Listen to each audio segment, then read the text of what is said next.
Yeah, but we don't have to worry about that. I know. We don't have to worry about it. You're right. You're right. It's the first podcast I'm done that I'm scared. You know what I'm saying? What the is wrong with you? You're right. Enough with this shit. You're right. And politics, enough. I know. COVID is over. Knock it off. I hate all this shit. I'm scared. Like, how is it going to change your life?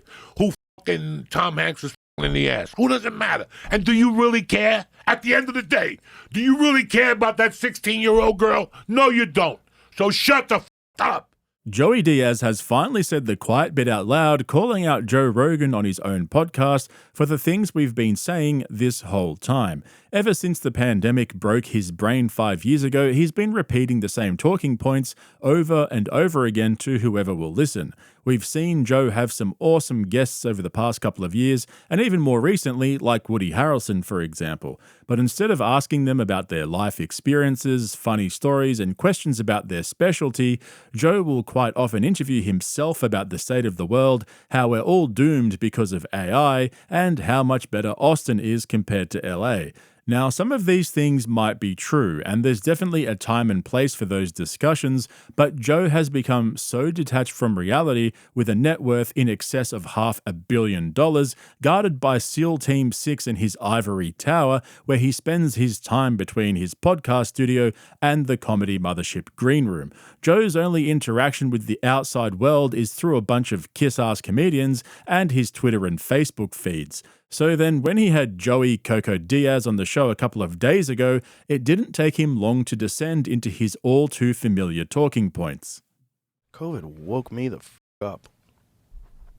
When I found out that they were trying to stop doctors and take away their licenses if they prescribed ivermectin. If you just prescribe off-label a drug that people say is beneficial in certain trials, but for some reason, you're not allowed to do it. For the first time ever, doctors are prohibited from prescribing something off-label that has no negative side effects.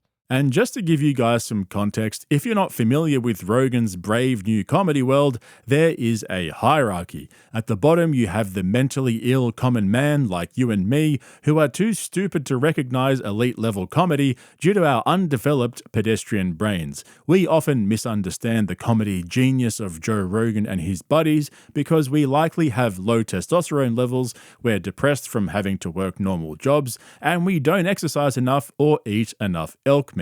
However, Rogan is more than happy to sell us everything or anything he can get a sponsorship deal for, cause money and bitches, am I right? But then there's the comedy class, the gentry, if you will. These are the thousands and thousands of working comedians around the world who tirelessly work at their comedy acts, trimming the fat and dialing it in for years and years just to get a few laughs, yet still, they don't always make it. The window for success is so slim and narrow that only a select few make it through to the other side. Because there can only be 250 elite comedy assassins. These are the noblemen, the dukes, earls, viscounts, and barons of the comedy world. They don't tell jokes on stage, they murder on stage. They're literally killers, assassinating one audience member at a time until by the end of their set, they're the only ones left standing. Okay, just to clarify, they're the last man standing. Everyone else died because they were so funny, so they died from laughter, cause comedian. But then, sitting amongst the top 250 are the royal family, the cream of the crop, the best of the best, the upper crust, the bee's knees, the duck's nuts.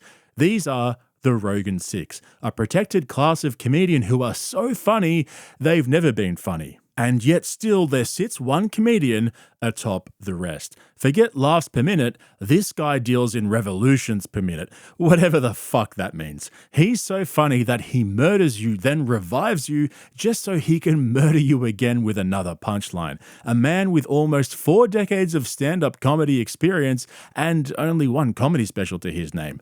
That man is Joey Diaz. There's like a few in my mind that are like in the running for that. Like, who's the best? I guess there's no one best. But then I go with like sheer RPMs. I gotta go with Joey Diaz. I knew it, yeah. Some of the sets that I've seen him have in the OR would, I think it's the funniest thing I've ever seen in my life. And so, with the man himself sitting across from him in the studio, Joe threw all of that sentiment out the window and instead chose to talk about the same things he talks about every other day with every other guest. You could hear the deafening silence coming from Joey Diaz as Rogan rambled along, sniffing his own farts in between hot takes while he marveled at the sound of his own voice. But unbeknownst to Rogan, it was all slowly getting under Joey's skin. Rogan just couldn't take the hint. That's one of the reasons why America became so powerful. The two things: the Constitution, the Declaration of Independence, the Bill of Rights, like that stuff. All the laws that gave you freedom of speech, the right to bear arms, the right to practice your own religion. All those things are incredible. But also the type of people that moved here.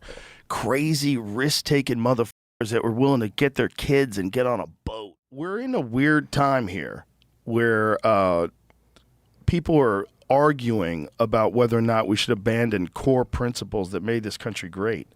Like very intelligent, liberal people with degrees are talking about the First Amendment should have restrictions. Like, no, they got to be able to say whatever they want.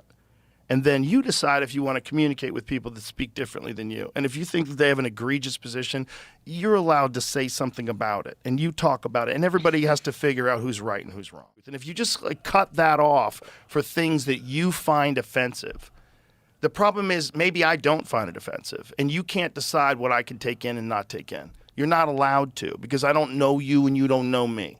This is nonsense. So we all know that Rogan's a free speech warrior. The top 250 comedy assassins are the last line of defense against the tyranny of the government, the woke mob, and of course, big tech. Unless, of course, Rogan needs to disable the comments on an Instagram post because his followers were being too mean to Jordan Peterson and hurting his feelings. Hang on, I thought Joe posts in ghosts. He says he doesn't read the comments. Maybe he made an exception. Oh, and he also said this in the same podcast. You know the old expression about snitches? Well, in this case, snitches get rewards. We want to thank you for turning folks in and making sure we are all safe. You should go to jail for saying that. I'm going to explain something. You fucking monster. There's nothing cringier than getting your producer to pull up a 5-year-old video because it offended you and you can't get over it. And I'm not saying he's right or wrong. What I am saying is that he's a massive fucking hypocrite with shit for brains. But let's get to the meat of this because, like most of us who listen and watch JRE, Joey Diaz had finally had enough. And can I just say, this next clip is absolutely fucking hilarious. I'm going to go ahead and claim that this is Rogan's best take in years. The way he weaved it in all together is one of the most Joe Rogan things I've ever seen. This is nothing short of brilliant. And if you think you misheard him, you didn't. Joe says exactly what you think he just said. What we're talking about is the problem with this disclosure of aliens. Those people are going to fall apart. The people that fell apart in COVID, oh, Jesus. They're going to be wearing silver jumpsuits and sucking alien dicks the moment those guys arrive. They will jump on Team Alien. They'll be rounding up people and using us for slaves. They'll do whatever the aliens ask. All the people that got 9 boosters, all those morons, they'll be like on Team Alien 100%. It is imperative that the human race perish. It's imperative. We're a blight on the world. And the Anunnaki are going to help us. Those fucking idiots. They'll sell us right down a river. What happens with societies is things go really well and then they go terrible and you either adjust or you don't. And if you don't, the civilization dies and then a new one emerges. But if you do, then you recover. I think we have a different way of communicating now because people can talk so much online.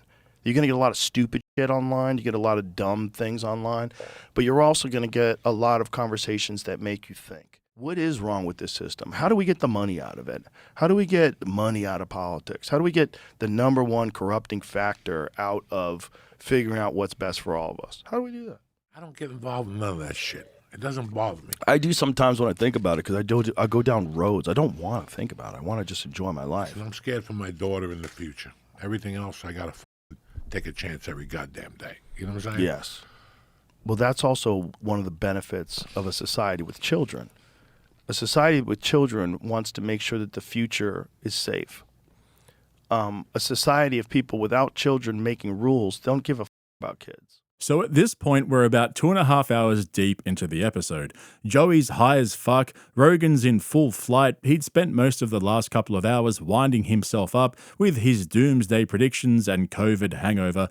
We all know how much Joey hates the alien talk, and only Rogan could weave his pandemic hangover into a completely hypothetical situation in which people with booster shots drop to their knees and serve the aliens who apparently arrived to enslave us, presumably to mine gold. If you know, you know. Shout out Billy Carson. But it was when Rogan brought up Japanese babies that Joey Diaz finally realized he'd had enough.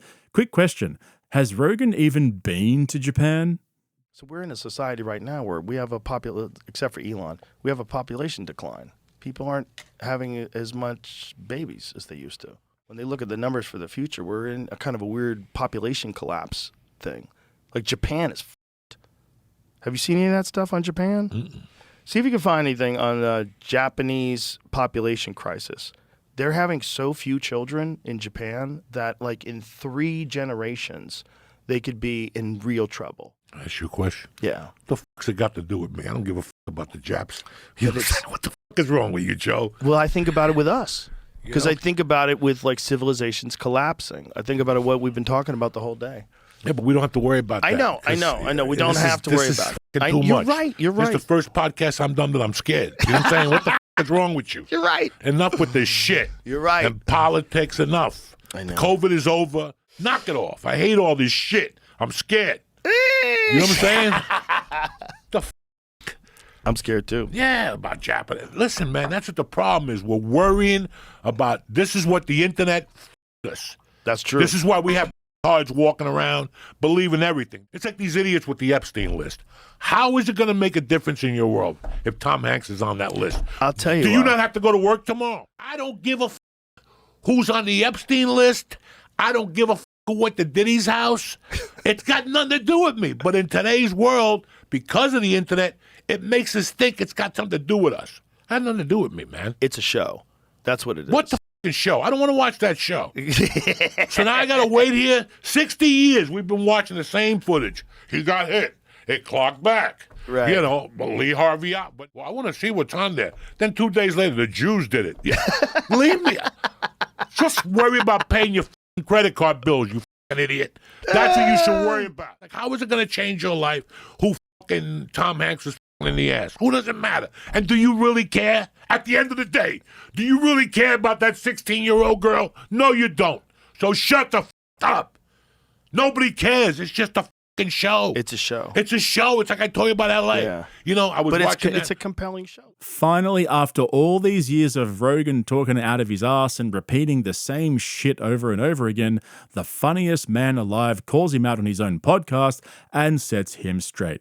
I could honestly watch that clip on repeat. The way Joe immediately tries to defend himself, but then when he realizes Joey's not going to hold back and he's actually had enough, so he starts agreeing with him and laughing hysterically, not realizing that Joey's only half joking and he's legit getting sick of listening to Rogan spout off the same shit every time he sees him. That's the second time in as many weeks that Rogan's been called out on his own podcast, except this time Rogan can't simply tell Joey to stop interrupting and ignore his questions like he did to Douglas douchebag Murray. But the way Rogan was laughing it all off as some big joke reminded me of the time Bill Burr called him out on the podcast 5 years ago and why Burr hasn't been seen on the podcast in years. You want people to walk down the street with a mask on? Let's not start this, Joe. Do you, though? Let's not start this. Okay. Let's start it. I don't want to start this bullshit. I'm not going to sit here with no medical degree, listening to you with no medical degree, with an American flag behind you, smoking a cigar, acting like we know what's up better than the CDC. All I do is I watch the news once every 2 weeks. I'm like, mask or no mask? Still mask? All right, mask. That's all I give a about. I don't care. And then wait. And then everybody wore the fucking masks. This is like rollerblading. Everybody fucking rollerbladed, and then there was that one fucking homophobic joke, and then everybody acted like they never did it. And then 100 million fucking rollerblades got thrown into the fucking ocean. We all wore masks, and then all of a sudden, people are fucking sitting there. What? You don't have the body type for it, dude. Your fucking knuckles would scrape on the ground, even with that extra 2 inches. And of course, we can't forget when Theo Von told Rogan that his body looks like a supermarket turkey with strings wrapped around it, which Joe took as a compliment, not realizing that he literally looks like a fucking supermarket turkey with strings wrapped around it. The thing that Joe doesn't seem to understand is that real comedians don't want to go on his show and talk about politics and the pandemic and woke liberals, regardless of which side of politics you come from. That shit gets boring and it's so overdone at this point, especially when he's putting out 4 episodes per week, all with the same topics on loop like a broken fucking record. Sometimes it's just fun to talk about fake stuff that you think is real. You know, like dragons. Maybe 10 years ago, I went online one night and got high and was reading about mermaids. Like, that's something I believed. Weren't they actually spotted in the 1800s somewhere? Or is this a lie? It don't even make any sense. Like, fish don't have sex, you fucking idiot. That means it's the most beautiful woman in the world from the waist up, and all she do is give you blowjobs. But people they want to fall in love with the mermaid, but like that's the craziest person to fall in love with. Is there any evidence? No. Come on. No, they're manatees.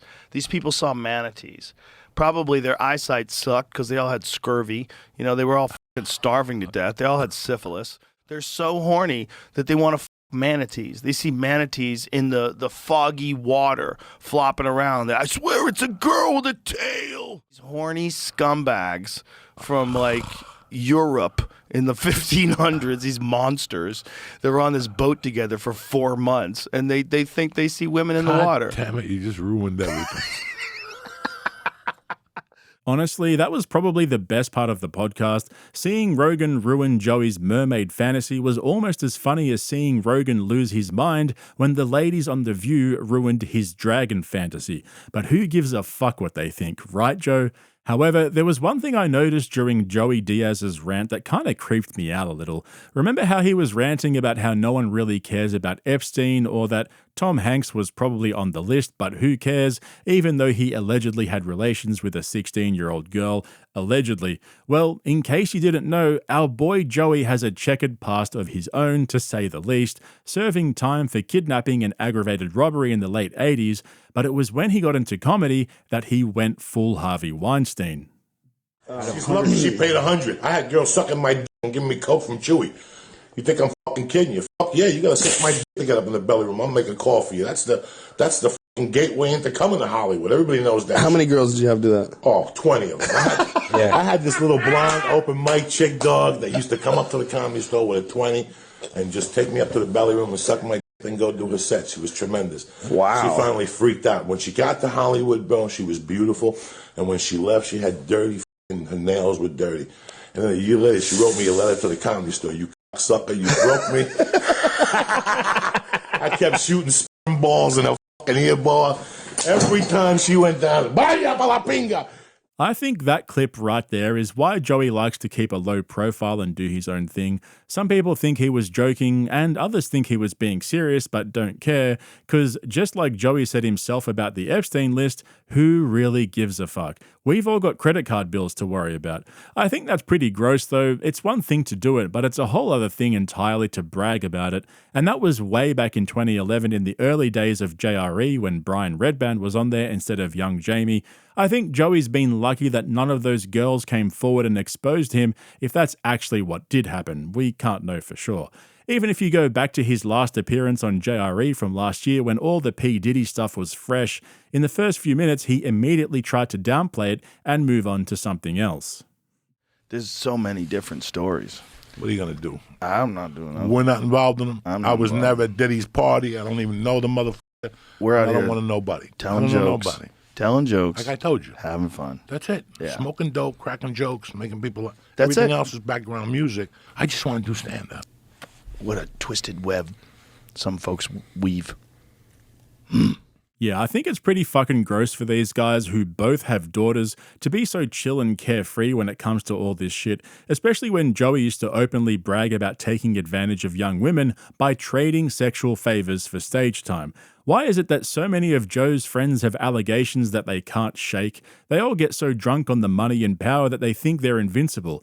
I've said this before, but I have a feeling that in the next few years, some real dodgy shit is going to come out of the Austin comedy scene. I don't know who it's going to involve or what it will be, but just seeing how big their egos are getting and how much shit they've already gotten away with, I wouldn't be surprised if there have already been some under-the-table settlements with NDAs and whatnot. It would not surprise me a bit. But if you want to see me rip all their comedy specials to shreds, as well as a bunch of other exclusive videos, make sure you head over to my Patreon via the link in the description. Otherwise, make sure you subscribe to my channel here on YouTube and hit the like button while you're here. Thanks for watching, guys. I'll catch you in the next one. That's what happens. And that's what happens with me. I smoke pot in the morning. I'm like, I ain't doing that today. Fuck that.